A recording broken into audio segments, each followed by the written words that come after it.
Your Highness, Excellencies, ladies and gentlemen,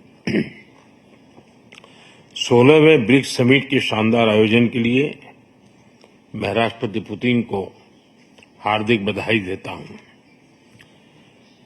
और BRICS से जुड़े नए साथियों का भी एक बार फिर से हार्दिक स्वागत करता हूं। नए स्वरूप में ब्रिक्स विश्व की 40% मानवता और लगभग 30% अर्थव्यवस्था का प्रतिनिधित्व करता है। पिछले लगभग 2 दशकों में ब्रिक्स ने अनेक उपलब्धियां हासिल की हैं। मुझे विश्वास है कि आने वाले समय में यह संगठन वैश्विक चुनौतियों का सामना करने के लिए और अधिक प्रभावी माध्यम बनकर के उभरेगा। फ्रेंड्स, मैं न्यू डेवलपमेंट बैंक के अध्यक्ष हर एक्सेलेंसी दिल्मा रूसेफ का अभिनंदन करता हूं। पिछले 10 वर्षों में यह बैंक ग्लोबल साउथ के देशों के विकास के लिए महत्वपूर्ण विकल्प के रूप में उभर रहा है।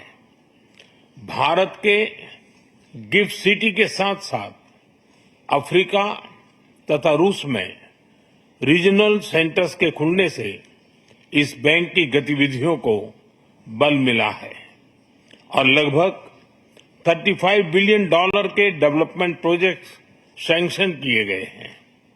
एनडीबी को डिमांड ड्रिवन सिद्धांत पर काम करते रहना चाहिए और बैंक का विस्तार करते हुए long term financial sustainability, healthy credit rating और मार्केट एक्सेस सुनिश्चित करने पर प्राथमिकता रहनी चाहिए।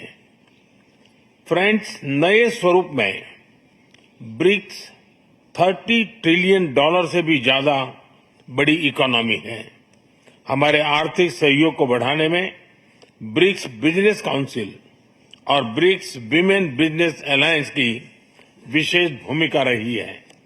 इस वर्ष ब्रिक्स के अंदर WTO reforms, trade facilitation in agriculture, resilient supply chains, e-commerce और स्पेशल इकोनॉमिक जोन को लेकर जो सहमति बनी है, उससे हमारे आर्थिक सहयोग को बल मिलेगा।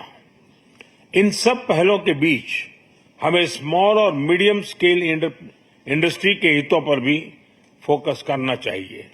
मुझे खुशी है कि 2021 में भारत की अध्यक्षता के दौरान प्रस्तावित ब्रिक्स स्टार्टअप फोरम इस वर्ष लॉन्च किया जाएगा। भारत द्वारा दिया गया रेलवे रिसर्च नेटवर्क का इनिशिएटिव भी ब्रिक्स देशों के बीच लॉजिस्टिक्स और सप्लाई चेन कनेक्टिविटी बढ़ाने में अहम भूमिका निभा रहा है। इस साल ब्रिक्स देशों में यूनिडो के साथ मिलकर इंडस्ट्री 4.0 के लिए स्किल्ड वर्कफोर्स तैयार करने पर बनी सहमति बहुत ही महत्वपूर्ण है। 2022 में लॉन्च किया गया ब्रिक्स वैक्सीन R&D सेंटर सभी देशों की स्वास्थ्य सुरक्षा बढ़ाने में मदद कर रहा है। हमें डिजिटल हेल्थ में भारत का सफल अनुभव ब्रिक्स पार्टनर्स के साथ साझा करने में खुशी होगी। फ्रेंड्स, क्लाइमेट चेंज हमारी साझी प्राथमिकता का विषय रहा है। रूस की अध्यक्षता में BRICS open carbon market partnership के लिए बनी सहमति का स्वागत करता है। भारत में भी green growth, climate resilient infrastructure और ग्रीन ट्रांजिशन पर विशेष रूप से बल दिया जा रहा है। International solar alliance, coalition for disaster resilient infrastructure, mission life यानी लाइफस्टाइल फॉर एनवायरमेंट, एक पेड़ मां के नाम जैसे इनिशिएटिव लिए गए हैं। पिछले वर्ष COP28 के दौरान हमने ग्रीन क्रेडिट जैसे महत्वपूर्ण पहल की शुरुआत की। मैं ब्रिक्स पार्टनर्स को इन इनिशिएटिव से जुड़ने के लिए आमंत्रित करता हूं। ब्रिक्स के सभी देशों में इंफ्रास्ट्रक्चर के निर्माण पर विशेष रूप से बल दिया जा रहा है। भारत में मल्टी मॉडल कनेक्टिविटी को तेजी से बढ़ाने के लिए हमने गति शक्ति पोर्टल बनाया है। इससे इंफ्रास्ट्रक्चर विकास के लिए इंटीग्रेटेड प्लानिंग और इम्प्लीमेंटेशन में मदद मिली है और लॉजिस्टिक कॉस्ट कम हुई है। हमारे अनुभव आप सभी के साथ साझा करने में हमें खुशी होगी। फ्रेंड्स, ब्रिक्स देशों के बीच फाइनेंशियल इंटीग्रेशन बढ़ाने के लिए प्रयासों का हम स्वागत करते हैं। लोकल करेंसीज में व्यापार और सुगम रूप से क्रॉस बॉर्डर पेमेंट से हमारा आर्थिक सहयोग सुदृढ़ होगा। भारत द्वारा बनाया गया यूनिफाइड पेमेंट्स इंटरफेस यानी यूपीआई भारत की एक बहुत बड़ी सक्सेस स्टोरी है। इसे कई देशों में अपनाया गया है। पिछले वर्ष हिज हाइनेस शेख मोहम्मद के साथ मिलकर हमने इसे यूएई में भी लॉन्च किया।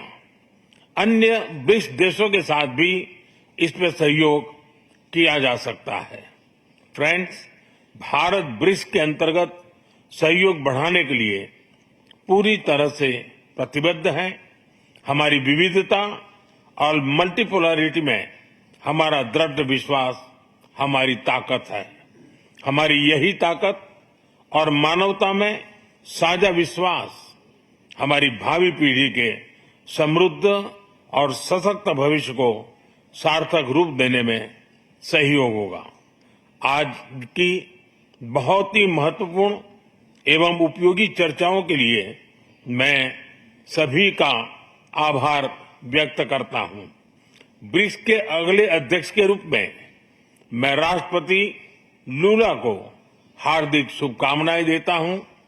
भारत आपकी ब्रिक्स अध्यक्षता की सफलता के लिए अपना पूरा सहयोग देगा। एक बार फिर राष्ट्रपति पुतिन और सभी लीडर्स का बहुत बहुत धन्यवाद।